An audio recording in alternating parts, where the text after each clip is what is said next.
வணக்கம். சாந்தி சமையலில் இன்றைக்கி நாம் தக்காளி குழம்பு எப்படி பண்ணுறதுன்னு பார்க்க போகிறோம். மசாலா அரைச்சி செய்ய போகிறோம். தக்காளி குழம்பு செய்கிறதுக்கு 1/4 கிலோ தக்காளி எடுத்துக்கோங்க. ஒரு 100 கிராம் சின்ன வெங்காயத்தை உரித்து 2ஆக கட் பண்ணி வச்சுக்கோங்க. 2 பச்சை மிளகாய் கீரி எடுத்துக்கோங்க. தேவைப்பட்டால் உங்களுக்கு பிடிக்கும்னா பச்சை பட்டாணி ஆட் பண்ணிக்கோங்க. மசாலா அரைக்கிறதுக்கு 6 வத்தல் எடுத்துக்கோங்க. 1 டீஸ்பூன் ஜீரகம் எடுத்துக்கோங்க. கொஞ்சமாக பெருஞ்சீரகம் எடுத்துக்கோங்க, கொஞ்சம் வாசமாக இருக்கும். அதுக்காக குழம்பு கொஞ்சம் திக்காக இருக்கிறதுக்காக 1 துண்டு தேங்காய், கொஞ்சம் முந்திரி பருப்பு, ஒரு 1/2 டீஸ்பூன் கசகசா எடுத்துக்கோங்க. இந்த அரைக்கிறதுக்குள்ள மசாலாவெல்லாம் தனியாக அரைச்சி வச்சுக்கோங்க.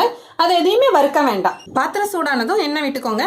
நீங்கள் தாளிக்கிறதுக்கு எந்த எண்ணெய் எடுப்பீங்களோ அந்த எண்ணெயை எடுத்துக்கலாம். நான் தேங்காய் எண்ணெய் யூஸ் பண்ணுறேன். கடுகு, உளுத்தம் பருப்பு, கருவேப்பிலை போட்டு தாளிச்சுக்கோங்க. அதோட பச்சை மிளகாயும் சேர்த்துக்கோங்க. கடுகு வெடிச்சதும் கட் பண்ணி வச்சிருக்கிற சின்ன வெங்காயத்தை ஆட் பண்ணிக்கோங்க. தக்காளி இப்படி பெருசாக கட் பண்ணிக்கோங்க. ரொம்ப குட்டியாக கட் பண்ண வேண்டாம். கொஞ்சம் பெருசாக இருந்தால் தான் குழம்புல போடுறதுக்கு நல்லாயிருக்கும். வெங்காயத்தோட தக்காளியும் சேர்த்து நல்லா வதக்கிக்கோங்க. இதோட பச்சை பட்டாணியும் சேர்த்துக்கோங்க. பச்சை பட்டாணி வேணும்னா சேர்த்துக்கோங்க. தக்காளியிலே புளிப்பு இருக்கும், அதனால புளியெல்லாம் சேர்க்க வேண்டாம். அரைச்சி வச்சிருக்கிற மசாலாவை சேர்த்துக்கோங்க. தேவையான அளவு தண்ணி சேர்த்துக்கோங்க. குழம்புக்கு தேவையான அளவு உப்பு போட்டுக்கோங்க. இப்போ குக்கரை மூடி 1 விசில் வச்சு இறக்கிக்கோங்க. அடுப்பு ஆஃப் பண்ணி விசில் இறங்கிடுச்சு. இப்போ திறந்து பார்க்கலாம். 1 விசில் வைக்கிறது கூட இந்த பட்டாணி நல்லா வேகணுங்கிறதுக்காக மட்டும்தான்.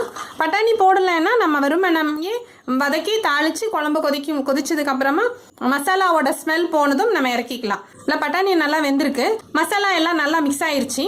இப்போ நல்லா குழம்பு கொதிக்க வச்சு இறக்கி வச்சுக்கலாம். இந்த குழம்பு செய்கிறதுக்கு ஒரு 5லேருந்து 10 நிமிஷம் தான் ஆகும். ரொம்ப சீக்கிரமாக செஞ்சிடலாம். ரொம்ப டேஸ்ட்டாக இருக்கும் இந்த குழம்பு. இந்த குழம்பு நாட்டு தக்காளியில் செஞ்சால் ரொம்ப நல்லாயிருக்கும். இந்த குழம்பு சாதத்தோடு சாப்பிடும்போது வெறும் அப்பளம் மட்டும் போதும். பச்சை பட்டாணி போட்டு தக்காளி குழம்பு ரெடி ஆயிடுச்சு. இந்த குழம்பு கொஞ்சம் இனிப்பாக காரமாக தக்காளியோட புளிப்போட ரொம்ப டேஸ்ட்டாக இருக்கும். இட்லி தோசைக்கு இது ரொம்ப நல்லாயிருக்கும். சாதம் கூட சாப்பிடும்போது சூப்பராக இருக்கும். சமைச்சு சாப்பிட்டு பார்த்துட்டு எனக்கு கமெண்ட் பண்ணுங்கள். இந்த வீடியோ உங்களுக்கு பிடிச்சிருந்ததுன்னா லைக் பண்ணுங்கள், ஷேர் பண்ணுங்கள், சப்ஸ்கிரைப் பண்ணுங்கள்.